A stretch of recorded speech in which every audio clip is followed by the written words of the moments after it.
नमस्कार, आप देख रहे हैं भारत 24, साथ में आपके शिखा ठाकुर। मोदी सरकार में कई जन कल्याणकारी योजनाएं चलाई जा रही हैं। इन योजनाओं को लेकर के देश के मुसलमानों का क्या है सियासी मूड? प्रधानमंत्री मोदी के सबका साथ सबका विकास से कितने प्रभावित हैं मुस्लिम मतदाता? मुसलमानों तक कितनी पहुंची केंद्र सरकार की योजनाएं? भारत 24 आपके लिए लेकर आया है इन तमाम सवालों के जवाब। तो आइए शुरू करते हैं हमारा खास शो मोदी मुल्क और मुसलमान। तीसरा टेन्योर शुरू हुआ है। इसमें देश के मुसलमान ने निर्णय करके बता दिया कि आज हिंदुस्तान के अंदर नरेंद्र मोदी जैसे नेतृत्व की सख्त जरूरत है।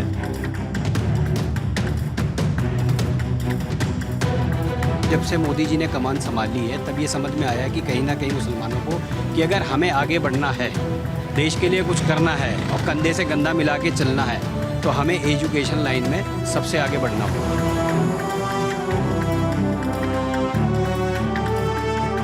पुरानी सरकारें जो थी मुसलमान को अपना वोट बैंक मानती थी, जबकि नरेंद्र मोदी जी में फर्क ये है और पुराने जो लोग थे उनमें फर्क ये है कि नरेंद्र मोदी 140 करोड़ जो जनता है हिंदुस्तान की उसको अपना वोट बैंक मानते हैं।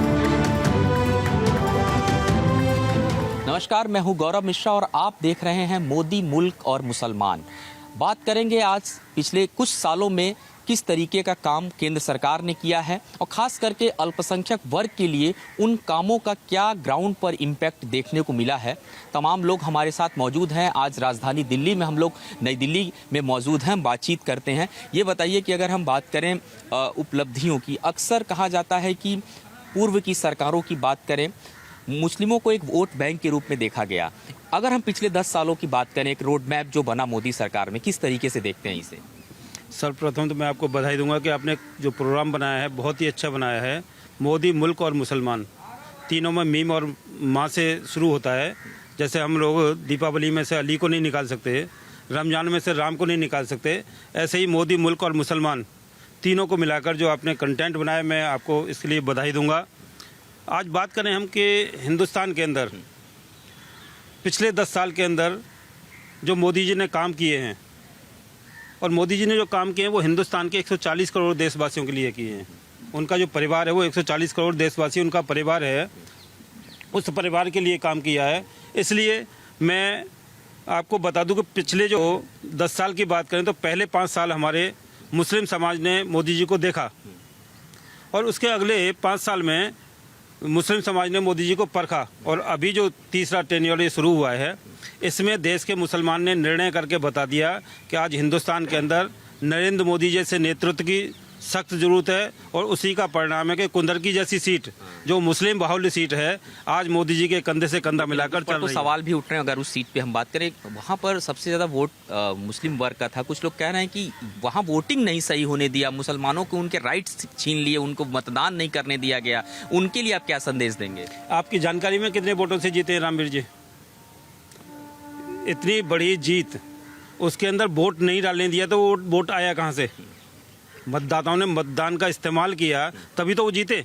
और जहाँ मुस्लिम बाहुल्य क्षेत्र है वहाँ रामवीर जी की जो उपलब्धियाँ हैं, उनका खुद का काम किया हुआ और देश के यशस्वी प्रधानमंत्री श्री नरेंद्र मोदी जी का काम किया हुआ हम सबके लिए काम आया और उसी से वहाँ से एक दिशा मिली है। और ये दिशा शुरू हो गई थी आपके हरियाणा से होती हुई महाराष्ट्र और महाराष्ट्र से होती हुई सीधे उत्तर प्रदेश। अभी आपको बता दूं, ये जो रण छड़ा है इसमें दिल्ली भी भारतीय जनता पार्टी के साथ कंधे से कंधा मिलाकर देश के यशस्वी प्रधानमंत्री श्री नरेंद्र मोदी जी में विश्वास जताती है। और यहाँ भी हम भारी बहुमत से भारतीय जनता पार्टी की सरकार बनाने जा रहे हैं। मैं एश्योर कर दूं आपको अपने पूरे मुस्लिम समाज की तरफ से कि आज मुस्लिम समाज मोदी जी की अच्छे कार्यशैली से, उनके अच्छे निर्णयों से और मुस्लिम समाज के उत्थान को ध्यान में रखते हुए आज मोदी जी के साथ कंधे से कंधा मिलाकर खड़ा है। मोदी जी के साथ कंधे से कंधा मिलाकर खड़ा है। जब भी बातचीत होती है, जब चुनाव नज़दीक आता है, अभी हम बात करें, अब दिल्ली का चुनाव बेहद नज़दीक आ चुका है, जाहिर सी बात है सभाएं भी शुरू हो गई हैं, लोग मिल भी रहे हैं। मुस्लिम वर्ग के जहन में वो कौन से मुद्दे होते हैं जिनको लगता है कि इस मुद्दे पर सरकार को बातचीत करनी चाहिए? आप कैसे देखते हैं दिल्ली के इस चुनाव को? मैं सबसे पहले तो ये बता दूं कि मेरे हिसाब से जो सबसे बढ़िया जो काम मोदी जी ने किया है अल्पसंख्यकों के लिए, वो किया है एजुकेशन लाइन में। मैं बाय प्रोफेशन खुद एक अधिवक्ता एडवोकेट हूँ। तो पहले अगर बात करें, आज से 10 साल पहले जब मैंने एनरोलमेंट किया था तो बहुत सीमित संख्या में जो एडवोकेट्स थे मुस्लिम कैटेगरी से, वो बहुत कम थे। अब पिछले 10 सालों में अगर आप डाटा कलेक्ट करेंगे तो बहुत, मतलब कम से कम ये समझ लीजिए 60-70% राइज हुए हैं। तो कहीं ना कहीं ये समझ में आया है कि जब से मोदी जी ने कमान संभाली है तब ये समझ में आया कि कहीं ना कहीं मुसलमानों को कि अगर हमें आगे बढ़ना है, देश के लिए कुछ करना है और कंधे से कंधा मिला के चलना है, तो हमें एजुकेशन लाइन में सबसे आगे बढ़ना होगा। तो ये बहुत फ़र्क पड़ा। मदरसा जो अपग्रेड कर दिया है, पहले मदरसों में क्या होता था, सिर्फ अरबी और उर्दू की पढ़ाई होती थी, बट अगर आज आप चले जाएं तो वहाँ कंप्यूटर भी लगा हुआ है, वहाँ बच्चे आईटी की एजुकेशन भी ले रहे हैं, इंग्लिश स्पीकिंग कोर्स कराए जा रहे हैं। तो ऐसी बहुत सारी चीज़ें हैं कि सबसे जो मेरे को जो लगा मेरे हिसाब से वो एजुकेशन फील्ड में बहुत ज़्यादा राइज किया। कुछ लोग इस बात को भी कहते हैं कि भाई मोदी सरकार जानबूझ करके मदरसों को खत्म कर रही है। असम के अंदर हमने देखा। तो ये क्या है, मतलब किस खत्म तरीके करने का इन द सेंस मतलब ये है कि जो अनरजिस्टर्ड है, जो एड तो ले रहे हैं पर वो दिखा नहीं पा रहे कि उस एड को यूज़ कहाँ कर रहे हैं। अभी एड वो मदरसे के नाम पे ले रहे हैं, यूज़ अपने घर के लिए कर रहे हैं, तो उसको तो बंद होना लाजमी है तो ना। आप मानते हैं कि कुछ विसंगतियां थी उसको दूर किया जा रहा है? अच्छा है ये? बिल्कुल बहुत अच्छा है। अच्छा नहीं है, बहुत अच्छा है। अपग्रेडेशन इतना ज़्यादा हो चुका है। और दूसरा मैं कहूँ कि हेल्थ सेक्टर में अगर आप जाएँ, मुस्लिम्स एरिया में आप जाके चेक कीजिए डाटा वाइज, तो कितने हॉस्पिटल्स और क्लिनिक्स वगैरह जो खुले हैं वो किस लिए खोले हैं। अगर ऐसी ही कोई बात होती कि लोग जो बता रहे हैं कि हम क्लिनिक की बात करें तो मोहल्ला क्लिनिक आम आदमी पार्टी ने खोल के दिया, ठीक है, चल रहा है वहाँ दिल्ली में? बिल्कुल नहीं चल रहा। आप वहाँ जाके देखिए, गाय अंदर बैठी हैं, गोबर पड़े हैं, कहाँ चल रहा है? नहीं चल रहा। अब कुछ अगर आप जमुना पार जैसा एरिया जो दिल्ली का है, वहाँ आप जाके देखिए, एक हॉस्पिटल हुआ करता तो जग प्रवेश चंद्र, आज से 10 साल पहले आप वहाँ की हालत देखिए जाके, और आज आप देखिए अपग्रेडेशन कितना कर दिया। किसके लिए किया है? हमारे लिए किया है, अल्पसंख्यक को लिए किया है। वहाँ कौन रहता है? वहाँ 70% अल्पसंख्यक माइनॉरिटीज़ लोग रहते हैं। रोजगार की बात करें तो किस तरीके से देखते हैं? खास करके ये कहा जाता है सरकार ने रोजगार नहीं दिया, अल्पसंख्यक वर्ग में किस तरीके से उसका एक इम्पैक्ट किया? तमाम जो महत्वपूर्ण फैसले वे रोजगार से जुड़े। रोजगार की अगर बात करें तो आप लोअर लेवल पे जाइए या अपर लेवल पे, एक मोदी जी ने बड़ी अच्छी स्कीम बताई थी आपदा में अवसर। उसमें आप देखिए अब क्या हुआ।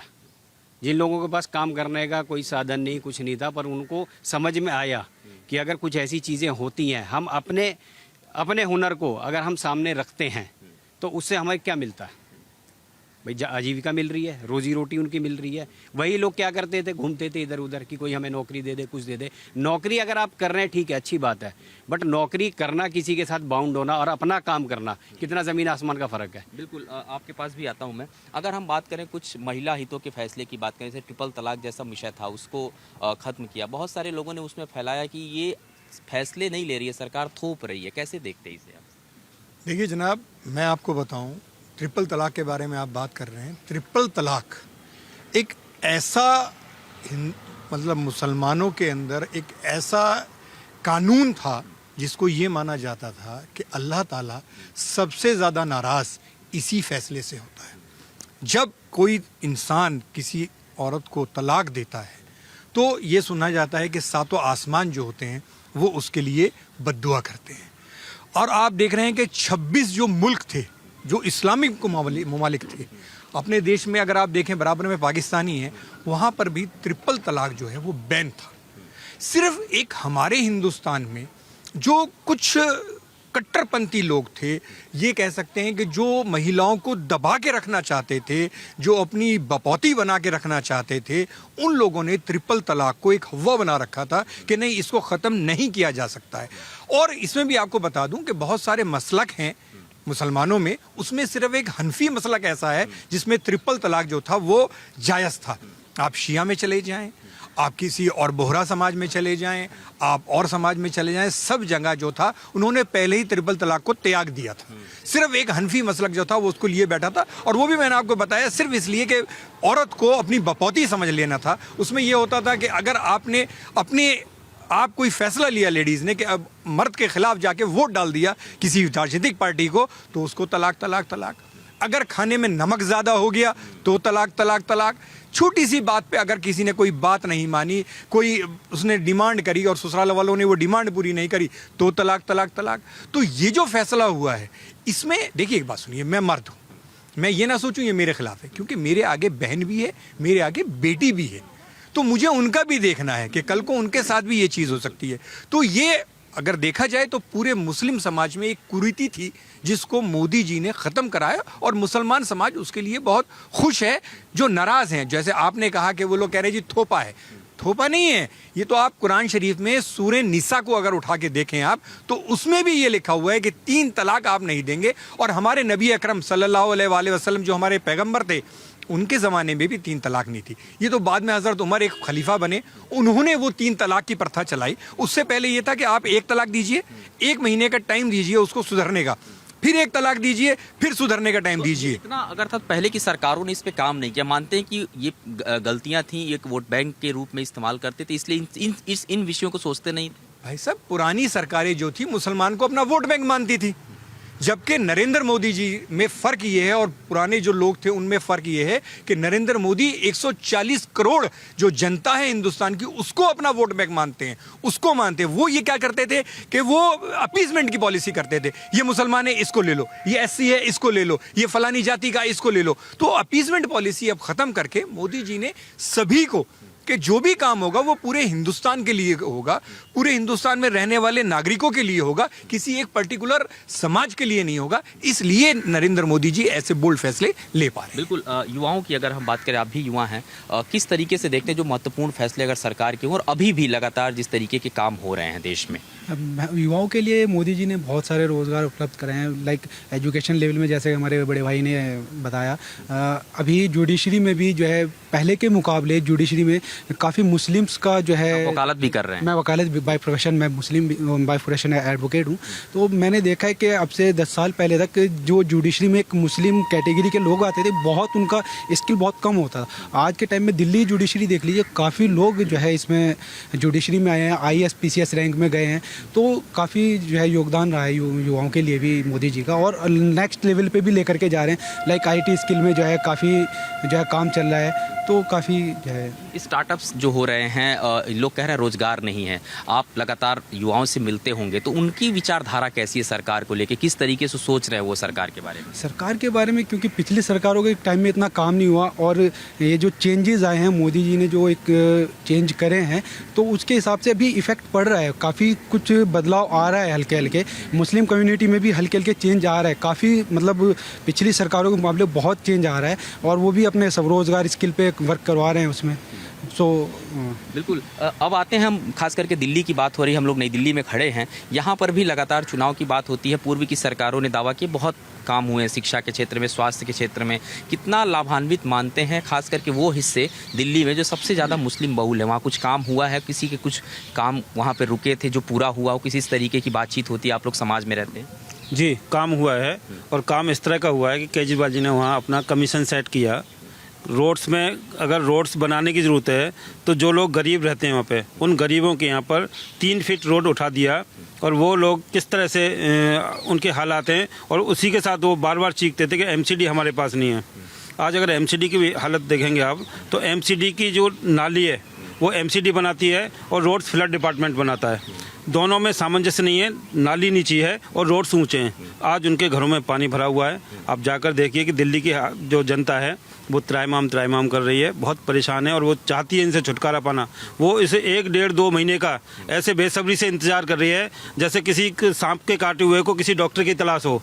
वो सिर्फ और सिर्फ, मैं समझता हूँ, मोदी जी के इंतजार में है कब ये चुनाव का टाइम आए और वो मोदी जी के साथ जाए। एक महत्वपूर्ण सवाल है, इन दिनों लगातार बैठकों का दौर भी चल रहा है, तमाम लोग बैठे। वक्फ बोर्ड को लेकर के बार बार कहा जा रहा था, क्या आपत्ति है अगर सरकार कई जगहों पर सर्वे करा रही है, वक्फ से जुड़ी संपत्तियां जो हैं वो किस तरीके से अधिग्रहित थीं, उससे सरकार चाह रही है कि कम से कम एक रोजगार का अवसर खुल जाए, उसका इस्तेमाल भी हो। इस पर जब बातचीत होती है तो हंगामा क्यों मचा हुआ है? नहीं, देखिए, वक्फ अमेंडमेंट एक्ट अगर कोई पढ़ेगा, पहले क्या होता था, वक्फ में अपनी बाप की जागीर समझते थे लोग। जो चेयरमैन बन गए, उन्होंने अपने फार्म हाउस बना लिए वक्फ की ज़मीन पे, उसमें वो बिज़नेस कर रहे हैं, उसको किराए पे चढ़ा रहे हैं।